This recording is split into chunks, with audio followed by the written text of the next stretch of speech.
날씨가 매우 찹니다.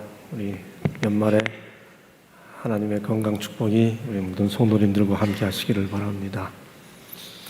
아마 50대 후반 이상 되신 분들은 한국 전쟁 이후 남북한 대치 긴장이 최고조로 올라갔던 1969년을 기억하실 겁니다.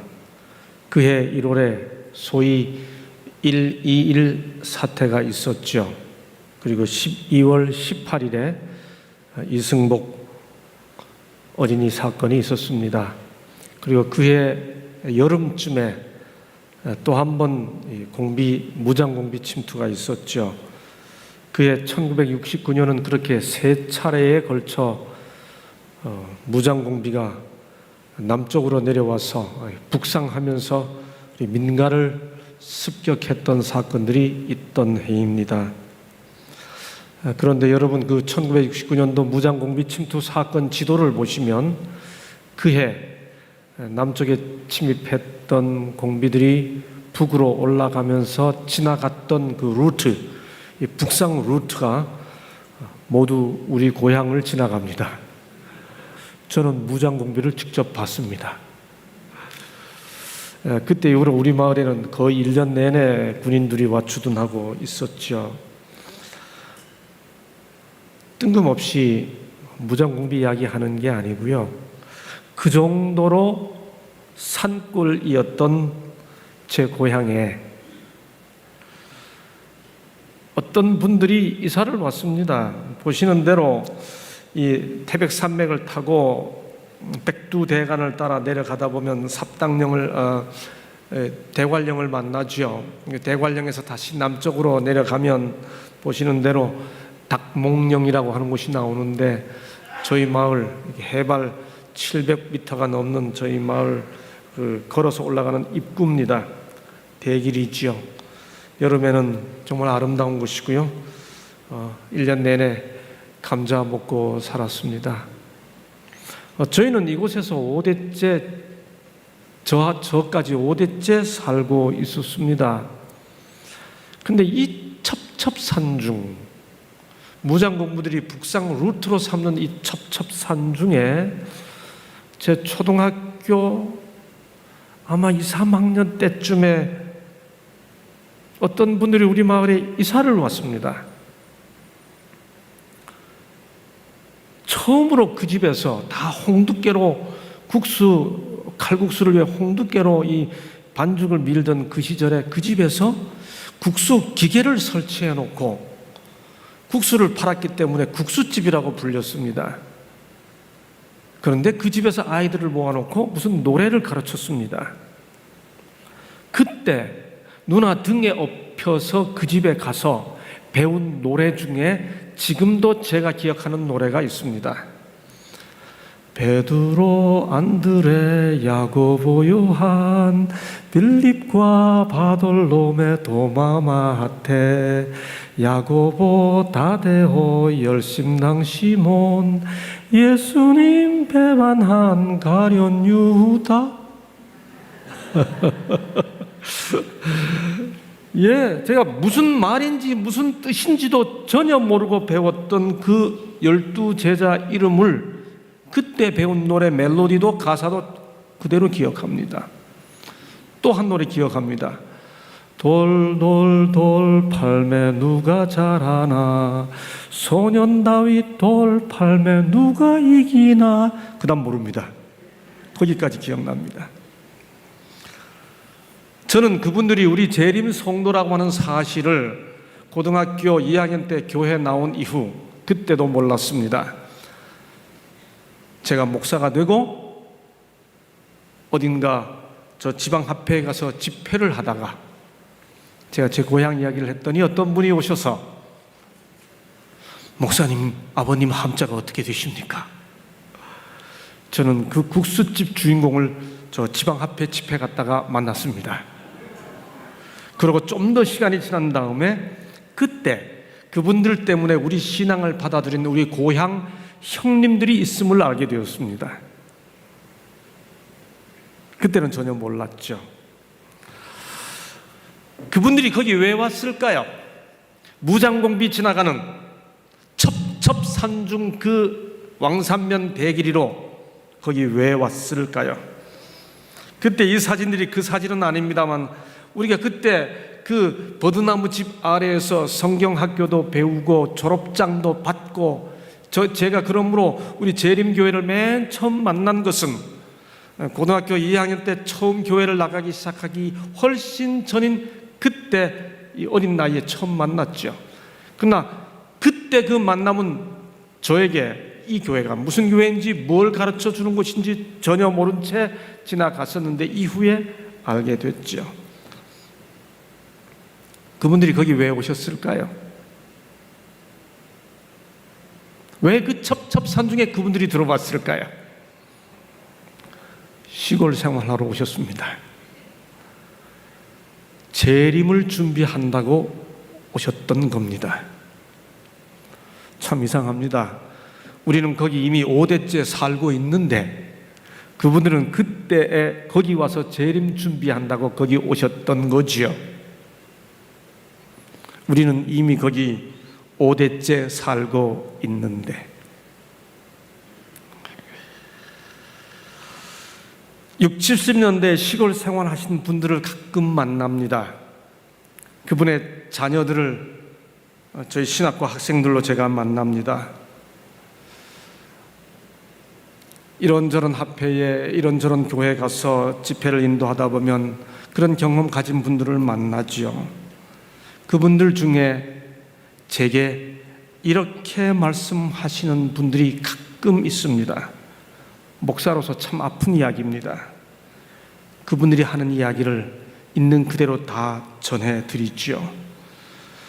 저희는 설교 듣고 재산 정리하고 학교 중단하고 심지어 아이들 교육도 포기했습니다. 그런데 정작 그렇게 설교하신 분들 중에는 그렇게 하신 분들 거의 못 봤습니다. 사과라도 받고 싶은 심정입니다.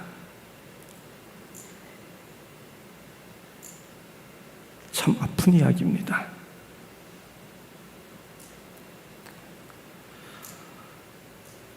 최근에는 어떤 분들이 70대 가까운 어떤 진실하게 재림신앙을 이어왔던 어떤 분들이 목사님 꼭 개인 상담을 좀 부탁드립니다 해서 만났더니 저한테 이렇게 말했습니다.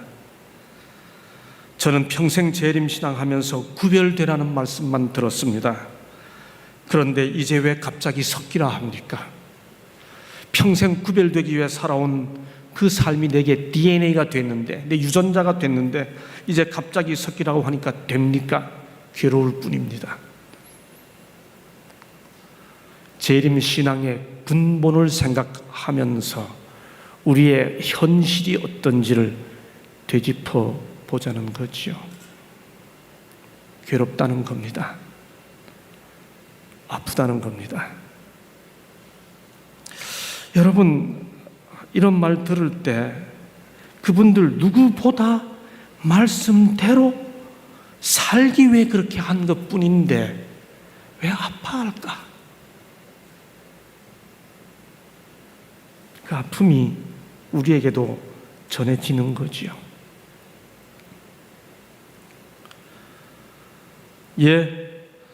전 1974년 5월 11일, 정확히 5월 11일입니다. 5월 11일 일요일 아침 강릉 경포대에 자전거 하이킹 가자고 하는 옆집 한혜위 선배의 권유를 받고 우리 교회를 다니기 시작한 이래로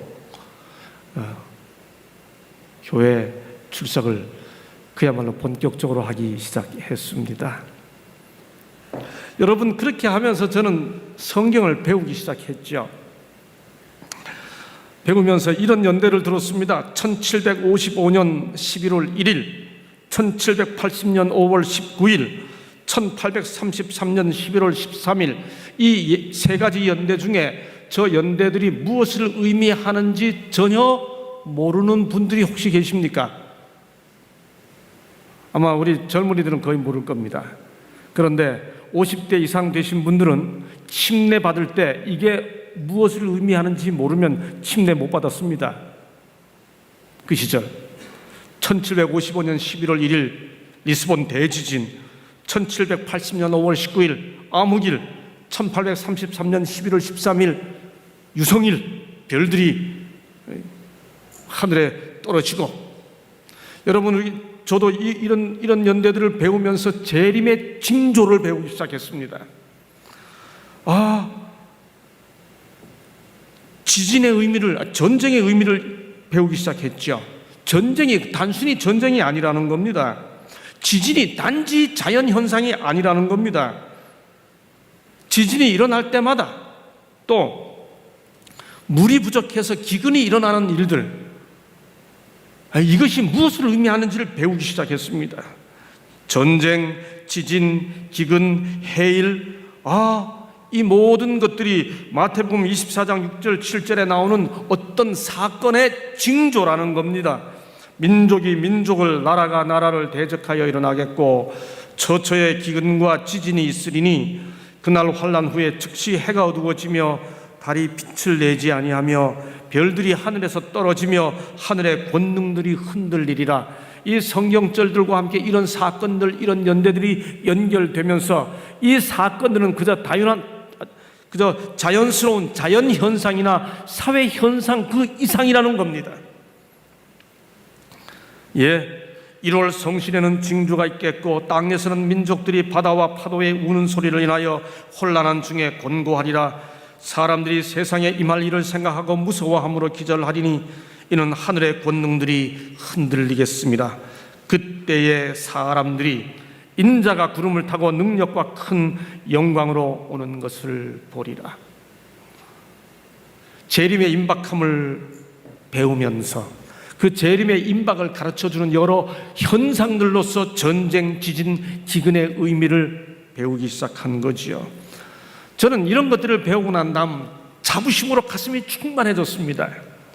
마치 남들이 전혀 모르는 어떤 이 비밀의 화원을 열고 들어가는 열쇠를 갖게 된 것 같은 자부심이 제 가슴에 차올랐죠. 지진이 일어날 때마다, 전쟁 소식을 들을 때마다, 사회의 불법적인 현상들 이야기를 들을 때마다 그 모든 것들이 예수의 재림이 임박했음을 가르쳐주는 징조라고 하는 사실을 배운 것입니다.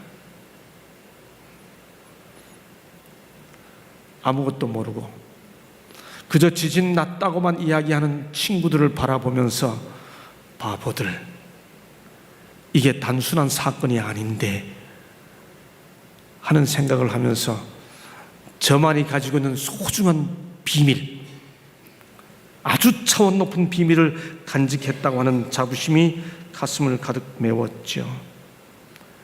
그러던 어느 날 그런 저의 인식을 뒤흔들어 놓는 한 충격적인 일이 일어납니다. 어느 해, 제가 그게 무슨 태풍인지 기억을 정확히 못합니다. 동해안에 엄청난 태풍이 일어났고, 그때 여객선이 그 태풍을 맞아 동해안에 침몰했습니다. 거의 200명 가까이가 수장됐습니다. 그 재난이 온 국민의 마음의 고통을 가져왔죠. 나중에 그 물에 빠진 사람들을 건졌는데 어떤 시신에는 이렇게 문어가 붙어 있는 게 나왔습니다. 그런 뉴스 보도를 보면서 다 고통스러워 할 때였죠. 그 사건이 언론에 대대적으로 보도되던 그 안식일 오후, 저는 교회에 가서 성도님들이, 어른 교우님들이 그 사건을 이야기하는 모습을 보게 됩니다. 여러분, 그런데 그분들의 태도가, 그분들의 분위기가 어린 제 가슴에 충격을 줍니다. 어린 제가 봐도 가슴이 아픈데 사람 시신에 문어가 묻어나오는 그 뉴스를 들으면서 나도 겁난데, 이분들이 그 이야기를 하면서 표정이 밝은 거예요.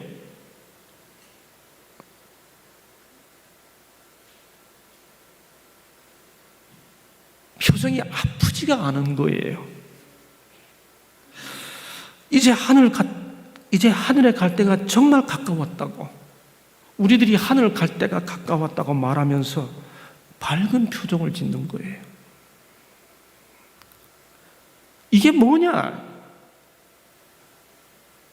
온 국민들이 아파하는데 자기들은 하늘 갈 때가 가까웠다고? 이게 뭐냐?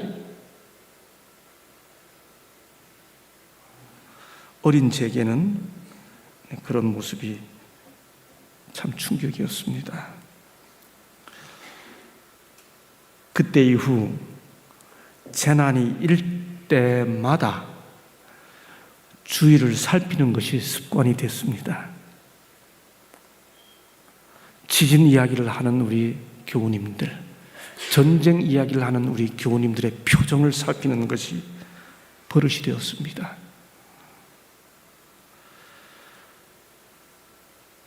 신학과에 진학한 이후에 개인적으로는 과연 재림의 징조를 알려주는 이 성경 본문의 정확한 의미가 무엇인지를 깊은 관심을 갖고 살펴보게 되었죠. 특별히 마태복음 24장, 25장은 깊은 문제의식을 가지고 탐색하기 시작했습니다.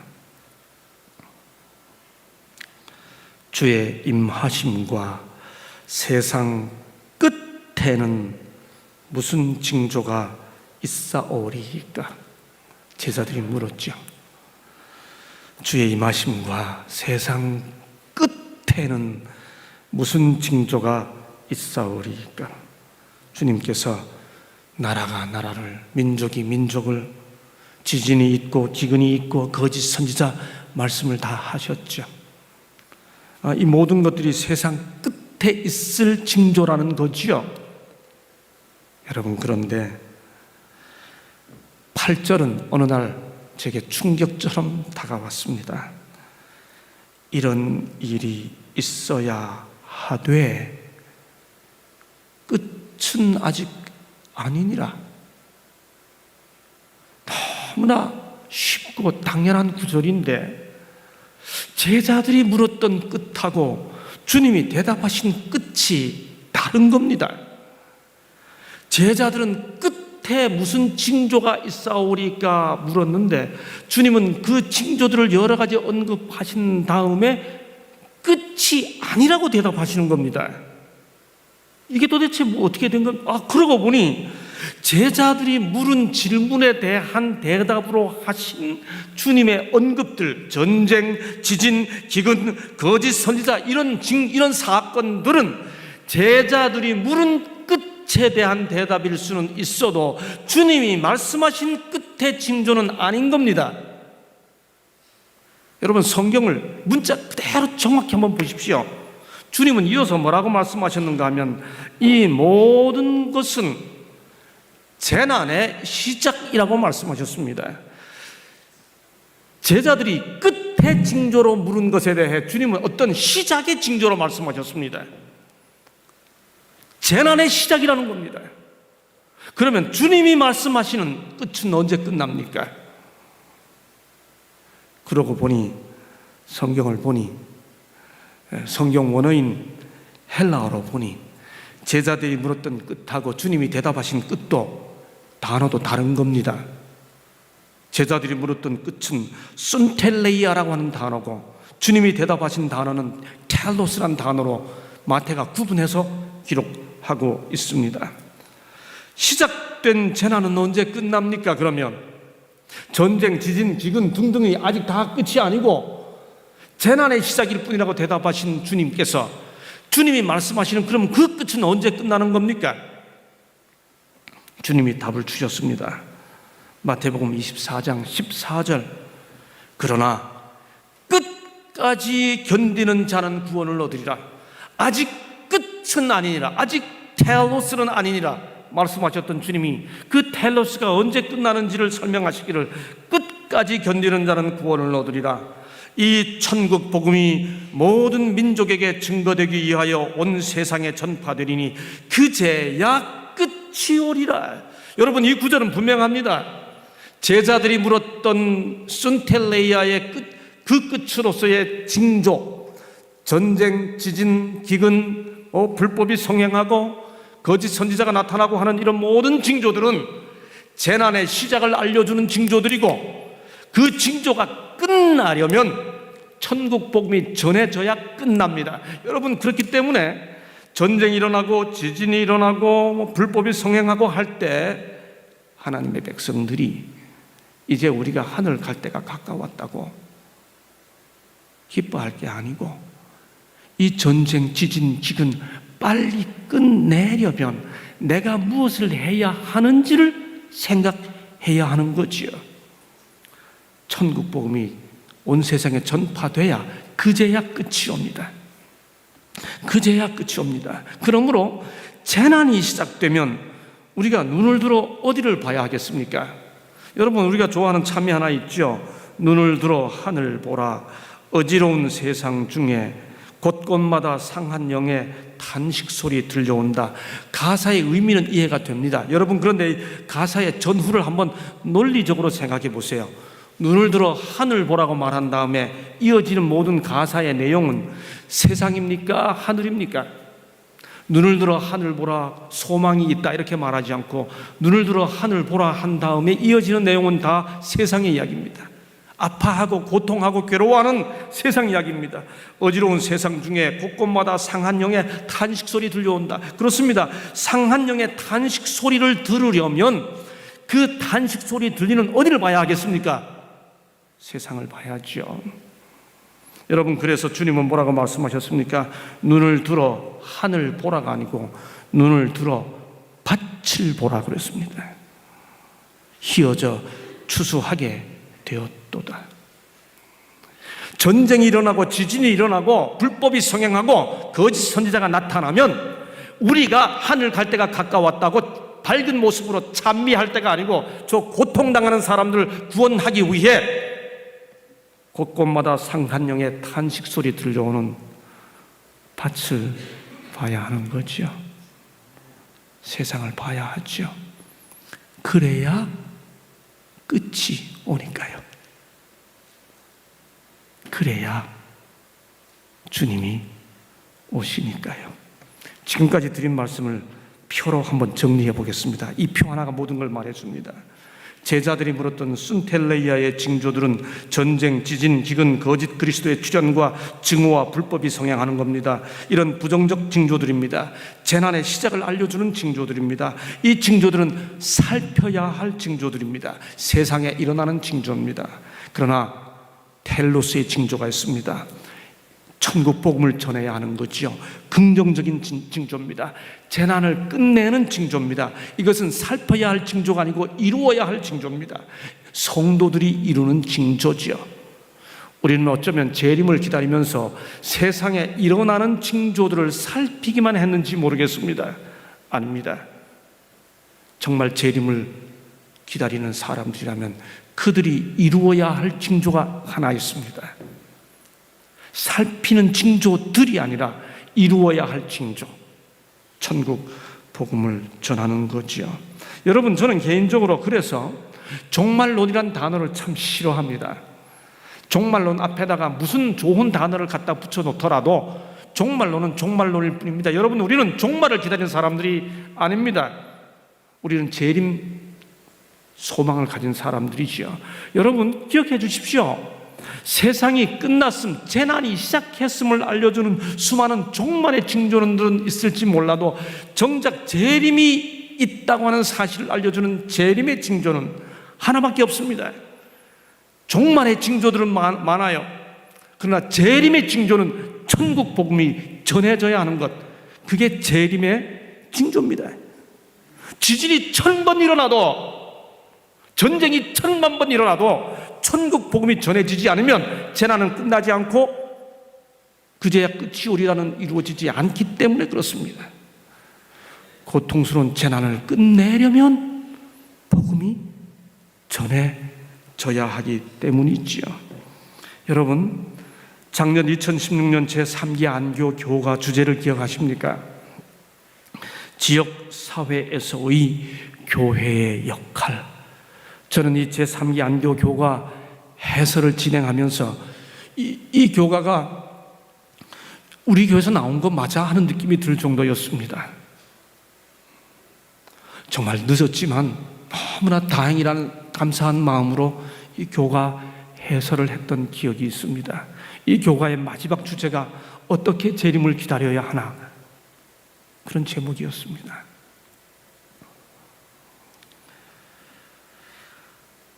재림의 징조는 하나뿐입니다. 천국 복음을 전해야 하는 겁니다. 마태복음 24장 후반부는 이 사실을 언급한 다음에 재림의 징조인 천국 복음을 전할 때 어떻게 전해야 하는지를 몇 가지 비유로 설명해 줍니다. 그 첫 번째 이야기가 마태복음 24장 40절로 42절에 있습니다. 본문을 제가 제공해 드렸으니까 보시면서 함께 읽으실까요? 시작. 그때에 두 사람이 밭에 있음에 하나는 데려감을 당하고 하나는 버려둠을 당할 것이요, 두 여자가 매를 갈고 있음에 하나는 데려감을 당하고 하나는 버려둠을 당할 것이니라. 그러므로 깨어 있으라. 어느 날에 너희 주가 임할는지 너희가 알지 못함이니라. 주님께서는 천국 복음을 전하는 것이 그제야 끝이 오리라고 말씀하신 다음에 그 구절 이어서 그러면 어떻게 해야 천국 복음이 전해질 수 있는지를, 어떻게 해야 정말로 재림을 준비할 수 있는 것인지를 설명하기 시작합니다. 여러분, 그런데 그 첫 번째 이야기가 바로 이 구절입니다. 여러분, 이 구절을 잘 보십시오. 그때 두 사람이 있었습니다. 운명이 갈려졌습니다. 이어지는 열처녀 비유 잘 아시죠? 운명이 갈려집니다. 이어지는 달란트 비유 잘 아시죠? 세 종류의 사람들이 있었습니다만 주인에게 칭찬받은 사람과 상급받지 못한 사람으로 나뉘어지죠. 다 운명이 나뉘어집니다. 양과 염소 마지막 비유 나오죠. 이 네 비유는 어떻게 천국 복음을 전하면서 재림을 맞이할 수 있는지를 설명해 주는 비유들입니다. 잘 보세요. 그 첫 번째 구분에서 이 두 사람이 운명이 나뉘어지기 직전까지 어디에 있었는지를 보십시오. 두 사람 다 밭에 있었습니다. 그리고 그 두 사람이 운명이 나뉘어지기 직전까지 무슨 일을 하고 있었는지 보십시오. 두 여자가 똑같이 매를 갈고 있었습니다. 두 사람 모두 밭에 있었고 두 여자 모두 매를 갈고 있었습니다. 이것이 의미하는 바가 무엇입니까? 여러분, 데려감을 당한 자는 구별된 장소, 거룩한 장소에 있다가 데려감을 당한 것이 아닙니다. 데려감을 당한 자도 똑같이 밭에 있었습니다. 데려감을 당한 자도 똑같은 일을 하고 있었습니다. 더더군다나 그 일이 성경 읽는 일이 아니었습니다. 성전이 아니었습니다. 두 사람이 운명이 나뉘어 직전까지 하고 있던 일이 매를 가는 지극히 일상적인 삶의 일이었고 그들의 운명이 나뉘어진 장소도 밭이었습니다. 이것이 의미하는 바는 분명합니다. 한 사람의 운명을 결정짓는 현장은 지극히 일상적인 일이 진행되는 삶의 현장이라고 하는 거지요. 다시 말해, 저의 구원을 결정하는 장소는 교회가 아닙니다. 저의 구원을 결정하는 일은 성경 읽는 그 모습이 아닙니다. 저의 운명을 결정짓는 장소는 제가 늘 살아가는 저의 삶의 현장이고, 저의 모습을 결정짓는 모습은 제가 늘 하는 일상의 일, 그 모습이 밭에서 매를 갈다가 제 운명이 나뉘어진다고 하는 거지요. 지극히 일상적인 삶의 현장에서 지극히 일상적인 일을 하다가 두 사람의 운명이 나뉘어졌습니다. 운명이 결정되는 곳은 일상이 전개되는 삶의 현장입니다. 하늘에 적합한지 여부도 우리 각자의 밭에서 우리 각자의 기임을 매는 모습, 그것이 우리의 운명을 결정한다는 거지요. 강원도 동해안에 가면 그 바닷가에 한 작은 교회가 있습니다. 오래된 교회입니다. 그 자그마한 교회를 지키는 부부가 있습니다.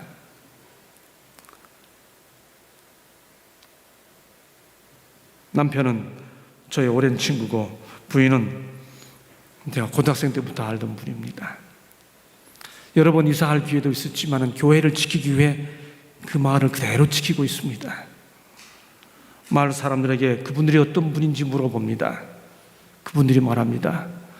우리는 교회 안 나가지만 하나님께서 구원해 준다면 저 사람들 말고 빼놓고 누굴 구원해 주겠습니까? 저 사람들 말이라면 그야말로 콩으로 메주를 쓴다고 해도 팥으로 메주죠. 콩으로 메주가 아니고 팥으로 맞습니까? 네. 팥으로 메주를 쓴다 그래도 믿을 겁니다.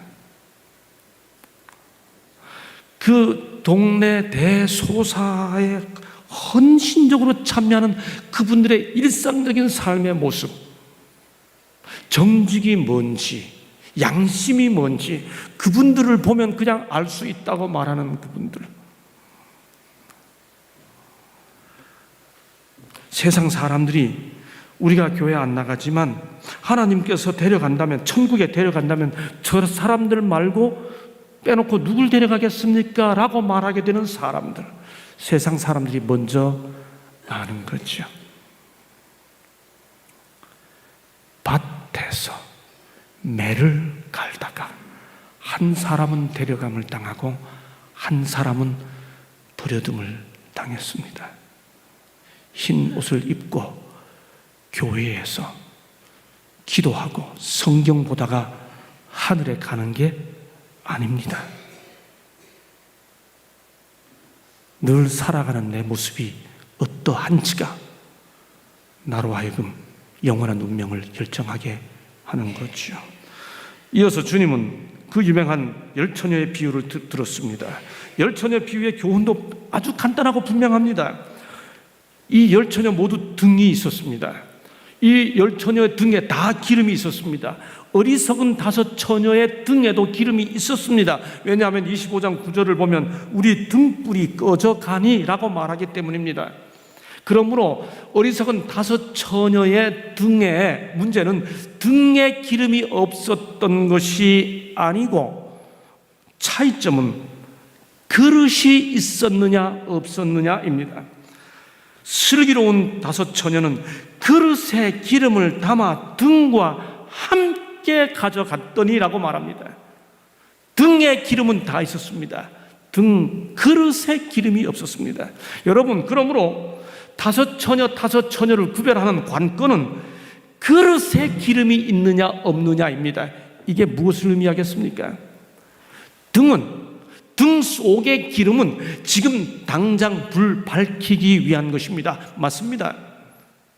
기름은 그릇 속에 간직하기 위해 기름이 있는 게 아니고 기름은 등에 넣어서 불 밝히기 위한 게 기름이에요.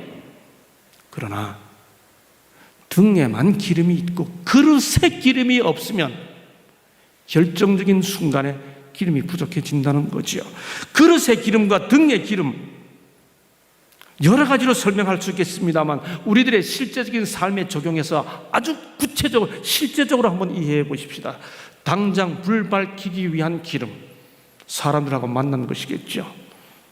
그릇 속의 기름, 좀 전에 이야기했던 내 밭에서, 사람들 없는 곳에서, 나 홀로 나 있는 곳에서 준비된 기름이겠죠.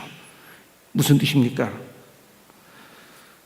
목사가 설교 준비하기 위해서만 성경 본다면 등잔에 기름 준비하는 거죠.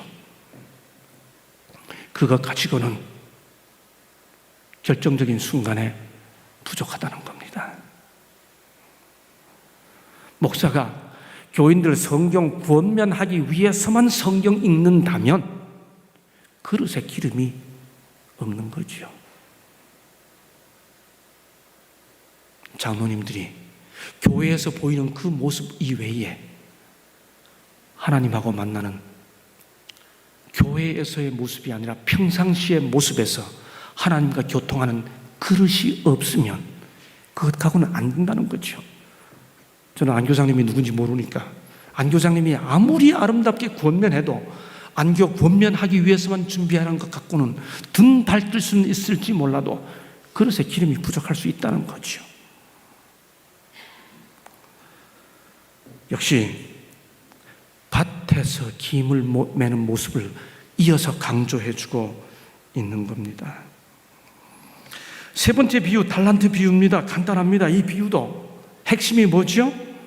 얼마를 받았느냐가 문제가 아니었죠. 얼마를 남겼느냐가 문제였습니다.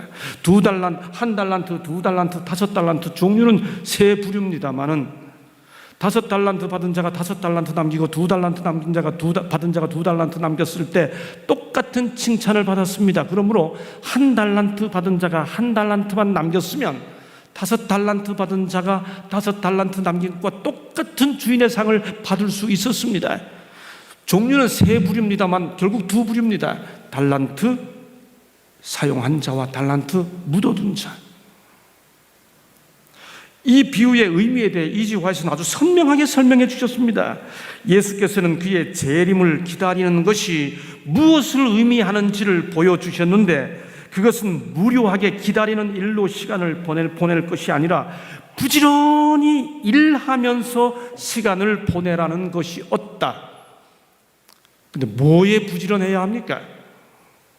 무슨 일에 부지런히 일을 해야 하는 겁니까? 우리가 다 뭐 공부 열심히 하고, 그거 해야지요. 그런데 부지런히 일해야 하는 그 내용을 설명해주는 달란트 비유가 말해주는 핵심, 부지런히 일하는 것이 복음을 전하는 일이고 그것이 재림을 준비하는 길이라고 하는 사실을 설명해주는 구체적인 설명이 이어지는 말씀에서 나타납니다. 여러분 잘 아시죠? 마태복음 25장 32절로 46절에 나와 있는 내용, 헐벗고 가난한 자에게 도와준 것이 나를 도와준 것이니라. 주여 우리가 언제 주님을 대접했나이까? 모릅니다. 이 작은 자 하나에게 한 것이 곧 나를 도와준 것이다. 주님이 대답하셨지요. 어떻게 천국 복음을 전해야 합니까? 여러분 천국 복음이 전해져야 그제야 세상 끝이 옵니다. 어떤 의미에서 그러므로 전쟁과 지진이 발생하면 그것을 끝내야 하는 영적 도덕적 책임이 우리에게 있는 겁니다. 지진이 발생했다고 해서 내가 하늘 갈 때가 가까웠다고 기뻐할 때가 아니고 그 재난을 끝내야 하는 영적 도덕적 부담이 우리에게 있는 겁니다. 그때 우리가 할 일이 뭐죠? 복음을 전해야 합니다. 복음 전하는 게 길거리 가서 예수 천당 불신 지옥 그게 아니라는 거지요. 일상의 삶 속에서 누가 보든 안 보든 그릇에 기름 준비하면서 말로만 하지 말고 행하면서 달란트 쓰면서 그게 구체적으로 뭐냐는 거예요. 어려운 자 가난한 자 나누고 돌봐주라는 거죠. 그게 복음을 전하는 거고 그렇게 복음이 전해져야 그제야 끝이 오리라. 여러분 재림교회가 이 땅에 예수의 임박한 재림을 전하면서 수많은 재림의 징조들을 자주 언급했습니다. 그런데 반드시 언급했어야 하는 것은 그래서 우리는 이렇게 여러분을 돕겠습니다 라고 하는 징조를 말이 아니라 삶으로 함께 했어야 합니다. 우리 신앙의 근본과 현실을 생각해 봐야 하는 거죠. 여러분 저는 제 40년 신앙을 되돌아보면서 내가 교회를 위해서 뭘 해온 것보다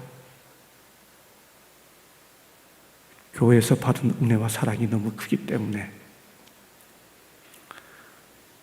제 삶이고 제 운명이고 제 인생이고 제 생명이 된 이 교회가 어떻게 하면 사랑스러운지 어떻게 하면 자랑스러운지 이 자랑스럽고 사랑스러운 나의 교회, 우리 교회, 우리가 추구하는 이상과 현실을 되돌아보면서 제가 반성하는 마음으로 이 말씀들을 살피고 있습니다. 제가 아는 한 장로님이 계십니다. 강원도의 장로님이세요. 이 장로님은 그분이 사시는 마을에서 교파를 막론하고 마을 장로님으로 통하십니다. 그 장로님이 계신 교회는 한국의 어느 특정 교단이 아예 장악한 마을입니다.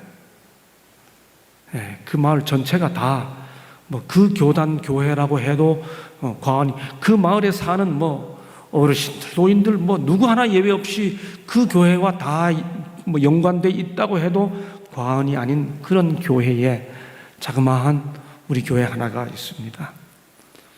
여러분, 그런데 어느 특정 교단이 거의 마을을 장악한 그 마을에서 우리 교회 장로님을 온 동네 할아버지 할머니들이 다 우리 장로님이라고 그분을 부르십니다. 안식일 교회 장로님을. 제가 어느 날 그분과 함께 길을 걸어가는데 어떤 분이 장로님 하고 불러요. 보니까 저는 당연히 모르는 분이죠. 만나서 그 장로님이 함께 이야기를 하고 헤어진 다음에 장로님, 저분 누구십니까? 했더니 그 교회 담임 목사님이시라는 거예요. 그 목사님이 우리 장로님을 장로님하고 반갑게 불러요. 여러 가지 사연이 있지만은 아주 그렇게 된 단적인 예를 하나만 소개해 드린다면, 강원도에 눈이 많이 옵니다. 어제 첫날 말씀드린 것처럼 저희 집 앞은 지금도 눈이 만큼 쌓여서 제가 그 강원도에서 어릴 때 타던 이 전통 썰매 스키 타면서 그 마당을 왔다 갔다 하고 그럽니다. 우리 장로님이 눈이 와가지고 동네에서 교회를 못 가게 되면 일요일 아침 당신의 사륜 자동차를 끌고 나와가지고 동네 사람들, 일요일날 교회 가는 그분들 다 차 타라고 그래서 그 일요일날 교회 가는 분들에게 교회 앞까지 마당까지 모셔다 드립니다. 안식일 교회 장로님이 일요일 아침에 눈이 왔다고 일요일날 교회 가는 분들이 교회 못 갈까봐 차를 태워서 일요일 교회까지, 우리가 말하는 일요일 교회까지 그분들이 예배드리라고 모셔드리는 겁니다.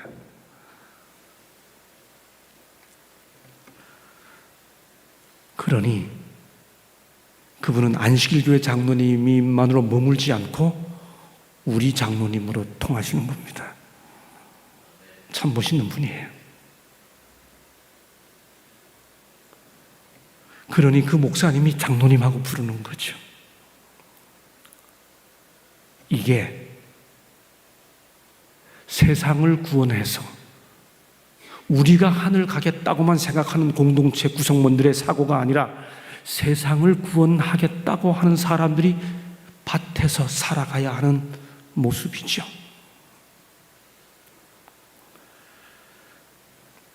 저는 마태복음 24장, 25장에 기록된 이런 내용들을 살핀 다음에 복음서를 넘어 사도행전, 로마서, 고린도전서, 고린도후서, 나머지 신약성경 전체에서 과연 재림 준비를 어디서 어떻게 해야 한다고 권면하는지를 살펴보고 싶었습니다. 그래서 성경에서 종말이 가까웠다, 마지막 때가 가까웠다, 재림이 가까웠다라고 말하는 구절을 다 찾아보았습니다. 그리고 가까웠다라고 말하는 그 전후에서 무엇을 어떻게 하라고 하는지를 찾아보았습니다. 찾아보았더니 바울의 권면, 야고보의 권면, 베드로의 권면이 있었습니다. 저는 그 권면들을 발견하고 정말 깜짝 놀랐습니다. 성경이 말해주는 이 분명한 재림 준비 방법, 재림은 이렇게 준비해야 한다라고 말해주는 이 분명한 기별들을 내가 왜 이렇게 늦게 알게 되었을까? 빌립보 4장 5절, 너희 관용을 모든 사람에게 알게 하라. 주께서 가까우시니라. 여러분, 저는 이 구절이 충격이었습니다. 제가 지금까지 봐왔던 분위기와는 너무 달랐기 때문입니다. 우리는 주께서 가까우시면 비관용하기가 너무 쉽습니다. 그래서는 안 되고 저래서는 안 되고 라고 하기 쉽습니다. 그런데 바울은 권면합니다. 주께서 가까우시다고 믿으면 해야 할 일이 뭔가? 너희 관용을 모든 사람에게 알게 하라. 주께서 가까우시니라. 여러분, 제게 이 말씀은 도전이었습니다. 저는 정말 이 말씀대로 살고 싶습니다. 우리가 임박한 주의 재림을 너무도 확실하게 믿기 때문에 관용의 공동체가 되었으면 좋겠습니다. 말씀대로. 이어서 야고보는 이렇게 권면합니다. 야고보 5장 8절 9절 길이 참고 마음을 굳게 하라. 주의 강림이 가까우니라. 형제들아 서로 원망하지 말라. 여러분, 재림이 가까웠음을 믿는 사람들이 드러내야 하는 중요한 생활 모습 중에 하나가 서로 원망하지 않는 거라는 겁니다. 한국말 어감 참 재미있죠. 고마운 사람은 사람이라고 그러지만 마음에 안 드는 사람은 인간이라고 그러죠. 저 인간 그러잖아요.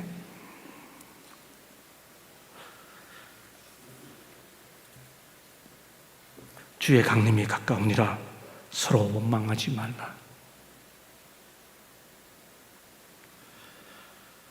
베드로는 이렇게 말합니다. 만물의 마지막이 가까웠으니 그러므로 너희는 정신을 차리고 근신하여 기도하라. 여러분, 우리는 여기까지 읽었던 것 같습니다. 그런데 베드로의 강조점은 그 다음에 있습니다. 무엇보다도 열심으로 서로 사랑할지니라. 여러분, 신약 성경에서 재림의 임박함을 강조할 때마다 재림이 가까움을 믿으면 뭘 어떻게 살아야 한다고 권면해 주는 메시지는 아주 일관됩니다. 시종여일 한 가지입니다. 밭에서 김을 매는 모습으로 우리 가지고 있는 것을 나누어 주고 돌보아 주라는 거죠. 그게 천국 복음을 전하는 거라는 겁니다. 어떤 사람들처럼 불신지옥, 예수 천당이라고 외치는 게 복음을 전하는 게 아니라 가난한 사람, 연약한 사람 돌보아 주는 거라는 거죠.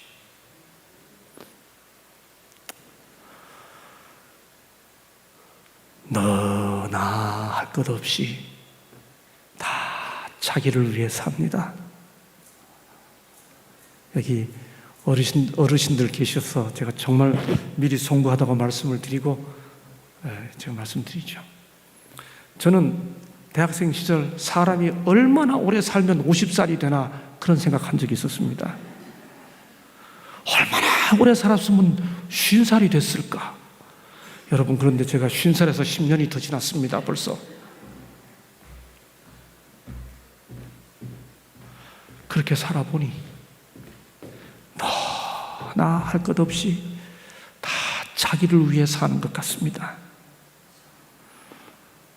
제 신앙을 되돌아보면서 잘 살았다라고 생각되는 한순간들은 누군가 가난한 사람, 연약한 사람, 힘없는 사람에게 사심없이 도와줬던 순간들과 기억들, 그래서 그들이 나 때문에 다시 일어났구나 하는 생각들, 그 생각들을 하면 잘 살았구나 하는 생각이 듭니다. 그러면서 어르신들 죄송합니다. 저도 앞을 내다봅니다. 앞으로 어떻게 살아야 하나 그런 생각이 들죠. 나 때문에 교회에 나오는 사람은 있게 할지언정 나 때문에 교회 그만두게 할 사람은 일은 절대로 하지 않는 삶 살고 천국 복음을 조금이라도 나누어 주는 삶 살아야 되겠다. 재림 준비 어디서 합니까? 내가 김을 매는 나의 밭에서 해야 합니다. 밭이 어디입니까? 살아가면서 늘 일하는 곳이죠. 학생들에게는 학교, 남자들에게는 직장, 어부들에게는 바다, 농부들에게는 논밭과 공판장, 주부들에게는 가정입니다. 재림 준비 바로 거기서 하셔야 합니다. 그것이 등잔뿐 아니라 그릇에도 기름을 준비하는 길입니다. 물론 우리는 할 수만 있으면 천연계에 나타난 하나님의 사랑을 느끼며 배울 필요가 있습니다. 그런 의미에서 시골은 참 좋습니다. 그러나 시골에 가서도 나누어 주고 베풀어 주지 않고 자기만 거기 있으면 차라리 시골 안 가느니만 못합니다. 왜냐하면 시골과 사는 게 더 힘듭니다. 시골 사람들의 그 자기들끼리 뭉쳐있는 그 삶 속을 나누어주면서 들어가지 못한다면 전원 생활은 할 수 있을지 몰라도 영적 시골 생활은 어려워지는 거지요. 예? 저도 40년 만에 시골에 돌아가 반딧불, 가재, 왕거미를 다시 만나고 달과 별과 은하수를 만나니 참 반갑습니다.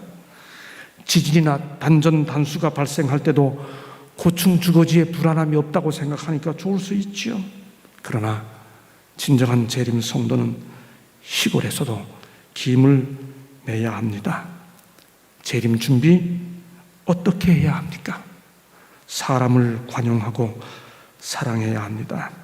그 일을 위해 우리의 달란트를 써야 합니다.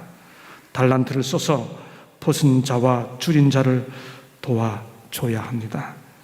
일요일 아침 눈 때문에 교회 가지 못하는 이웃 할머니들이 있으면 차를 운전해주는 친절한 안식일교회 재림 성도들이 되어야 합니다.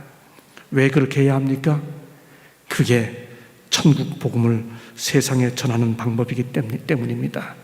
그게 안식일교회 목사가 우리 마을의 목사가 되는 길이고, 그게 안식일교회 장로가 우리 마을의 장로가 되는 길이고, 그게 안식일교인이 우리 마을의 성도가 되는 길이기 때문에 그렇습니다. 그것이 천국 복음을 전하는 길이기 때문에 그렇습니다.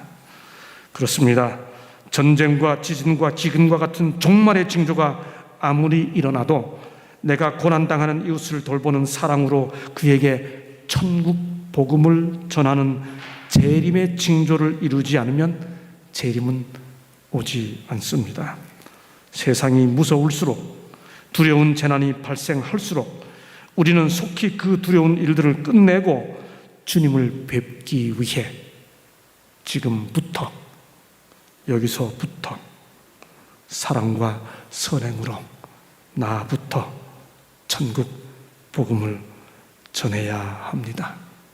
재림 준비 어디서 합니까? 김매는 나의 밭에서. 재림 준비 어떻게 합니까? 사람을 사랑하고 관용하고 도와주면서 이 천국 복음이 모든 민족에게 증언되기 위하여 온 세상에 전파되리니 그제야 끝이 오리라. 감사합니다.